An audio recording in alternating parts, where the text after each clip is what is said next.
Hello বন্ধুরা, welcome to another video of Bengal ব্রেকস। তো আমরা দেখতে পাচ্ছি যে এখন মার্কেটের সিচুয়েশান খুবই খারাপ, অর্থাৎ মার্কেট ডাউন ফল একটা শুরু হয়েছে মার্কেটের মধ্যে। এবার এটা একটা কারেকশান হতে পারে, এবার কারেকশানই অবশ্যই, এবং কিন্তু সেই কারেকশানটা কত দূর হবে সেটা কিন্তু আমাদের কারোরই জানা নেই। তো ইমিডিয়েট বাই না করে আমি বলবো যে একদিন দুদিন হোল্ড করা, অন্তত যেখান থেকে মার্কেট রেজিস্ট্যান্স নেওয়া শুরু করবে, একটা প্রপার রেজিস্ট্যান্স একবার বা দুবার টেস্ট করবে, দেখা যাবে যে একটা লেভেলকে ব্রেক করতে পারছে না, তখনই কিন্তু বাই করা দরকার।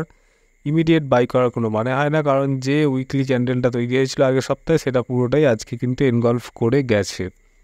তো যাই হোক, আমরা আজকে আরও একটা চার্টের অ্যানালিসিস করবো, এবং এই যে চার্টটা দেখতে পাচ্ছি এটাও খুব রিসেন্টলি একটা দিনের চার্ট, সেটা তোমরা ডেটটা দেখলে বা প্রিভিয়াস কোনো চার্টগুলো দেখলেই দেখতে পাবে। তো যাই হোক, এই চার্টটা দেখো খুব ইন্টারেস্টিং একটা ক্যান্ডেল দিয়ে শুরু হয়েছে। যে ক্যান্ডেলটা দিয়ে শুরু হয়েছে সেটা হচ্ছে একটা গ্রিন ভীষণ লম্বা একটা পিন বার ক্যান্ডেল। যে ক্যান্ডেলটা কিন্তু এটাই ইন্ডিকেট করে, ক্যান্ডেলটার নাম যাই হোক, পিন বার হোক, হ্যামার হোক বা শুটিং স্টার হোক, এটা কিন্তু গুরুত্বপূর্ণ নয়। যেটা গুরুত্বপূর্ণ সেটা হচ্ছে যে এই যে ক্যান্ডেলটা, এই ক্যান্ডেলটার এই যে লম্বা উইক হয়েছে, অর্থাৎ এটার অর্থ হলো যে মার্কেট এখানে ওপেন হয়েছিল, ওপেন হওয়ার পরে কিন্তু বা সেলার্সরা মার্কেটকে এত দূর অব্দি নিয়ে আসতে পেরেছিল, অর্থাৎ এই যে ফার্স্ট সাপোর্ট বলে যে দাগটা আমি দিয়েছি এইখান থেকে আনতে পেরেছিল, কিন্তু তারপর আবার এই লেভেল থেকে বাইং হয় এবং মার্কেট এখানে গিয়ে তারপরে আবার ওপরে যায়, এবং ওপরে গিয়ে এই লেভেলটা থেকে আবার নিচে এসে এই ছোট্ট একটা বডি বানিয়ে মার্কেট কিন্তু ক্লোজ হয়। তো যাই হোক, আমরা যেরকম জানি যে প্রথম যে ক্যান্ডেল শুরু হচ্ছে সেই ক্যান্ডেলের লোটাই হচ্ছে ফার্স্ট সাপোর্ট, আর এর হাইটাই হচ্ছে ফার্স্ট রেজিস্ট্যান্স।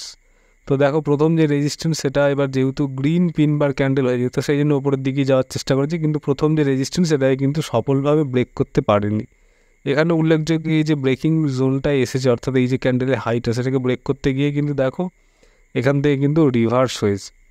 ঠিক তেমনই আবার নিচের দিকে যদি দেখতে যাও, তাহলে নিচের দিকে দেখবে যে এখানে ব্রেক করেছে, কিন্তু ব্রেকিং ক্যান্ডেলটা breaks but big wick red candle কিন্তু ব্রেক করেছে, কিন্তু ব্রেক করার পরে যে ক্যান্ডেলটা তৈরি হয়েছে সেটাতে কিন্তু একটা বড় উইগ আছে।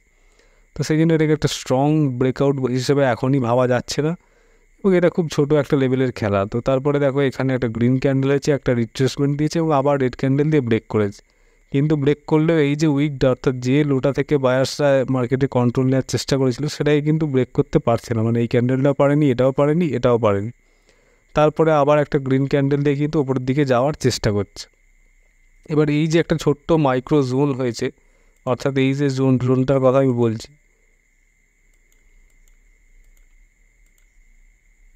সরি,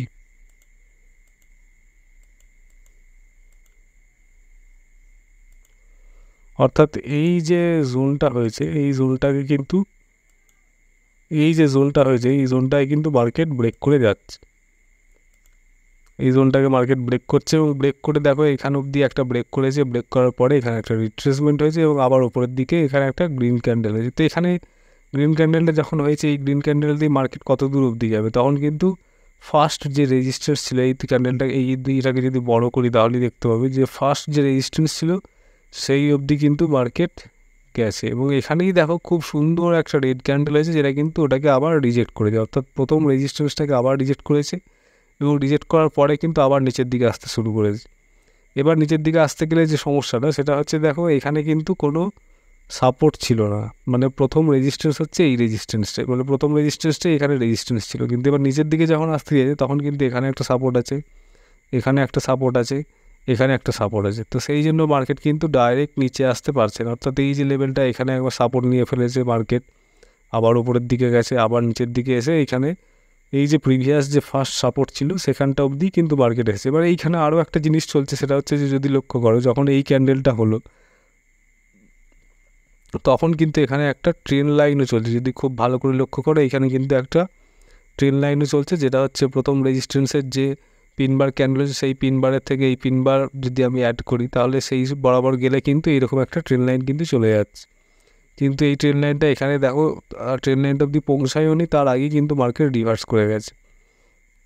আর নিচের দিকে যদি দেখা হয় তাহলে নিচের দিকে এই সোজাসুজি কোনো ট্রেন লাইন তৈরি হয় না এইরকম, কিন্তু এই সোজাসুজি একটা তৈরি হচ্ছে, কিন্তু তখন মার্কেট শেষ হয়ে যাচ্ছে। এবার অনেকে হয়তো কোশ্চেন করবে যে এইরকমই যদি সিচুয়েশান হয় তাহলে ট্রেড কোথায় ছিল, তাহলে খুব ইজি এবং সোজা অ্যান্সার হচ্ছে যে এখানে ট্রেড কিন্তু কোথাওই ছিল না।